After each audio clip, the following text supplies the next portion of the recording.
about it. మీరు ఆరాధ్య దేవతగా భావించే శ్రీదేవి గారి గురించి మాట్లాడుకున్నట్లయితే అందరికీ ఆవిడ మరణ వార్త వినగానే మైండ్లో ఫస్ట్ ఆలోచన రామ్ గోపాల్ వర్మ ఎలా ఉన్నారు, ఆయన పరిస్థితి ఏంటి. నేనైతే నిజంగా అలాగే అనుకున్నా ఫస్ట్ వినగానే. మీకు అసలు ఆ సిచ్యువేషన్లో మీ మైండ్ సెట్ అంటే చాలా రోజులు మీరు బయటకు కూడా రాలేదు, స్పందించాల్సిన సందర్భాల్లో కూడా మీరు బయటకు వచ్చి స్పందించలేదు. I was really affected అండి, there's no doubt. ఎందుకంటే నాకు ఆల్మోస్ట్ నా మైండ్ సెట్లో అసలు ఆవిడ మామూలు మనిషి కాదు, ఆవిడ దేవత అని ఒక ఫీలింగ్లో ఉండేవాడు నేను. ఐఎమ్ టాకింగ్ అబౌట్ నేను క్షణక్షణం తీసినప్పటి నుంచి కాదు, including when I was a teenager. First time నాకు ఆవిడ మీద ఒక అబ్సెసివ్ డిజైర్ వచ్చిన టైం నుంచి. సో ఆటోమేటిక్గా సడన్గా ఆవిడ లేరు అంటే ఆవిడ కూడా మామూలు మనిషినా పోగలుగుతారా అనేది నాకు I was really affected.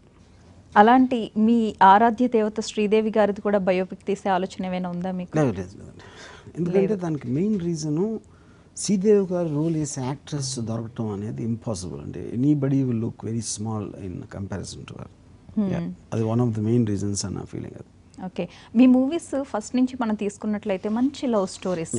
Shiva లాంటి మూవీ ఒక కాన్సెప్ట్, అది తర్వాత అనగనగా ఒక రోజు కావచ్చు, క్షణక్షణం కావచ్చు, ఇవన్నీ కూడా లవ్ స్టోరీస్. తర్వాత థ్రిల్లర్, హర్రర్ ఇలా చేసుకుంటూ వచ్చారు. బాలీవుడ్లో కూడా సినిమాలు చేశారు. సడన్గా మధ్యలో గాడ్ సెక్స్ ట్రూత్ అని చెప్పేసి ఒక సబ్జెక్ట్ని టచ్ చేశారు.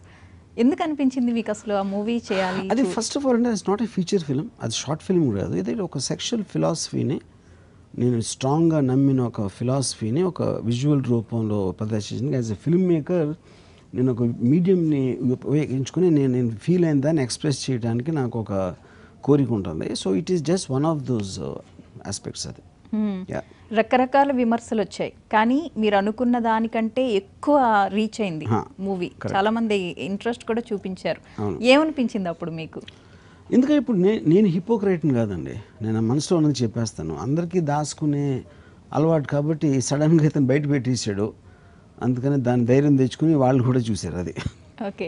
అయితే మూవీ తీస్తున్నప్పుడు అంటే సినిమా రిలీజ్ అయిన తర్వాత, అది బయటకు వచ్చిన తర్వాత అందరిలో ఉన్న ఒకటే డౌట్, అసలు ఇంత బోల్డ్గా తీస్తూ ఉన్నప్పుడు ఆర్జీవికి ఏం అనిపించలేదా?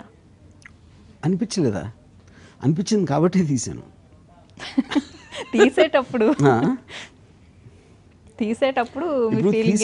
ఒక ప్రొఫెషనల్ ఆస్పెక్ట్లో ఉండే మనసేపు కెమెరా ఎక్కడ పెట్టాలా, అక్కడ పెట్టాలా, ఎలా క్యాప్చర్ చేయాలి అని దాంట్లో ఉంటుంది, కానీ you can't concentrate on the subject. Okay. So మీకేమనిపించలేదు?